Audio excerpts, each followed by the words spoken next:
Hello students, welcome to our YouTube family Sigma educator.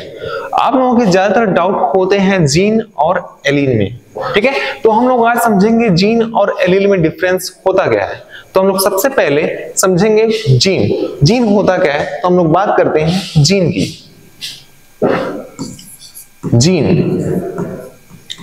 अब gene को हम define कैसे करेंगे। जीन मान लीजिए ये है अपना कोई क्रोमोसोम। क्या क्रोमोसोम डीएनए का ही तो कॉम्प्लेक्स फॉर्म होता है ना। क्रोमोसोम क्या होता है, डीएनए का कॉम्प्लेक्स फॉर्म ही होता है। अब डीएनए का ये स्मॉल पार्ट, मान लीजिए डीएनए का ये जो छोटा पार्ट है ये बना रहा है क्या, आरएनए। और आरएनए से क्या बन रहा है, प्रोटीन। जीन से क्या बना, डीएनए से क्या बना, आरएनए। और आरएनए से क्या बना, प्रोटीन। अब यही प्रोटीन जो होता है ना हमारे अंदर कैरेक्टर्स को लाता है। यही जो प्रोटीन बना है हमारे अंदर कैरेक्टर्स को लाता है, ठीक है। मतलब डीएनए का स्मॉल पार्ट जो आरएनए या प्रोटीन का फॉर्मेशन करे, डीएनए का स्मॉलेस्ट पार्ट जो आरएनए या प्रोटीन का फॉर्मेशन करे वो जीन कहलाता है। या फिर हम इनडायरेक्टली बोल सकते हैं कि डीएनए का जो पार्ट जो हमारे अंदर कैरेक्टर्स को लाता है उसे हम क्या बोलेंगे, जीन, ठीक है। मतलब ये है अपना क्या, पूरा का पूरा डीएनए है। डीएनए का एक स्मॉलेस्ट पार्ट क्या बना रहा है, अपना कैरेक्टर्स को ला रहा है, और यही क्या है, जीन है। मतलब हम ये कह सकते हैं क्या कि ये बताइए क्या पूरा का पूरा डीएनए ही जीन है क्या, नहीं। डीएनए का स्मॉलेस्ट पार्ट जो कैरेक्टर्स को लाता है वो होता है जीन। मतलब जीन, जितने भी जीन होते हैं और जितने भी जीन होते हैं वो क्या होता है, डीएनए होते हैं। लेकिन पूरा का पूरा डीएनए जीन नहीं होता है, ठीक है। उसके बाद बात करते हैं हम क्या, एलील क्या होता है, ठीक है। मतलब ये जो जीन होता है हमारे अंदर कैरेक्टर्स को लाता है, तो हम जीन को हम यूनिट ऑफ इनहेरिटेंस भी बोल सकते हैं, ठीक है। क्योंकि यही जीन होता है ना, एक जनरेशन से जो दूसरे जनरेशन में जो कैरेक्टर्स आते हैं इन्हीं जीन के कारण आते हैं। अब इसलिए हम जीन को यूनिट ऑफ इनहेरिटेंस भी बोल सकते हैं, यूनिट ऑफ इनहेरिटेंस।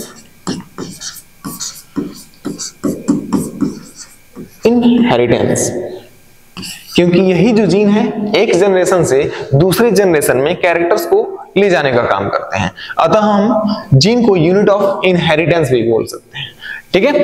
अब बात करते हैं एलील क्या होता है। अब देखिए, मान लीजिए कि ये कोई क्रोमोसोम है। क्रोमोसोम में क्या होगा, डीएनए होगा, ठीक है। ये दोनों क्या है, होमोलोगस क्रोमोसोम, होमोलोगस क्रोमोसोम है, ठीक है।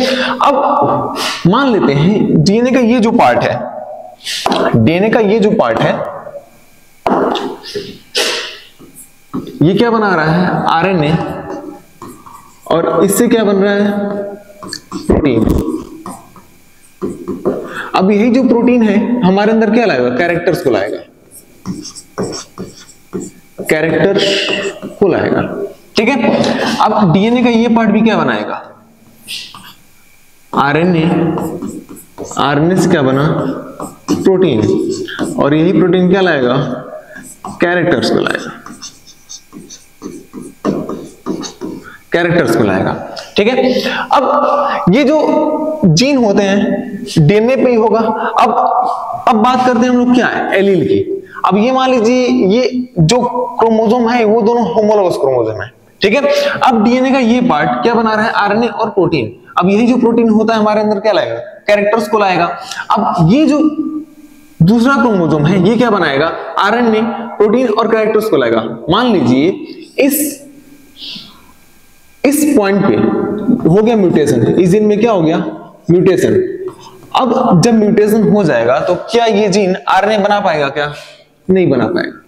प्रोटीन बनाएगा क्या, नहीं। जब प्रोटीन ही नहीं बनेंगे तो कैरेक्टर्स भी नहीं आएंगे।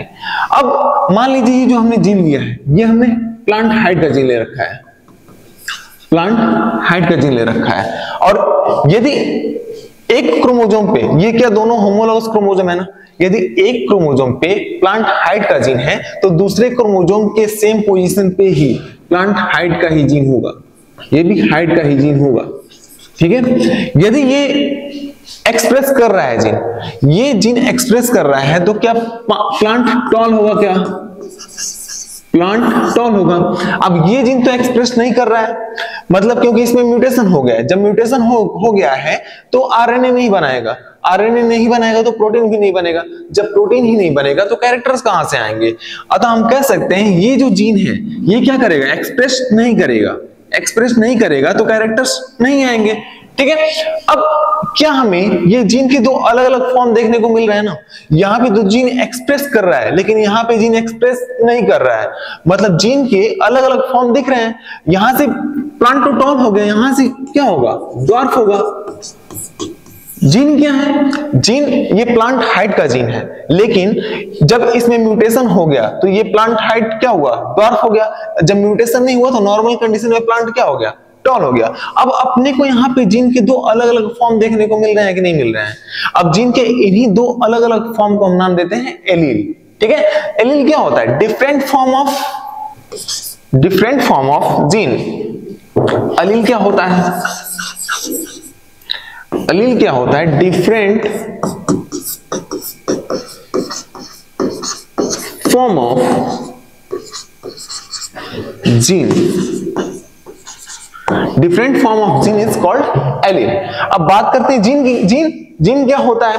हम तो जीन को ऐसे डिफाइन कर सकते हैं, डीएनए का स्मॉलेस्ट पार्ट जो आरएनए या प्रोटीन का फॉर्मेशन करता है उसको हम क्या नाम देंगे? जीन। या फिर हम ऐसे भी बोल सकते हैं कि डीएनए का जो पार्ट जो हमारे अंदर कैरेक्टर्स को लाता है, उसे हम क्या नाम देंगे? जीन नाम देंगे, ठीक है। और एलील क्या होता है? मान लीजिए ये जो जीन है प्लांट हाइट का जीन है। अब प्लांट हाइट का जीन है तो इसके दो अलग अलग फॉर्म है, क्या? एक तो टॉल और एक ड्वार्फ। तो ये जो टॉल और ड्वार्फ है ना, ये क्या हो गए? एलील। जीन के क्या अलग अलग फॉर्म देखने को मिल रहे हैं ना? प्लांट हाइट क्या है?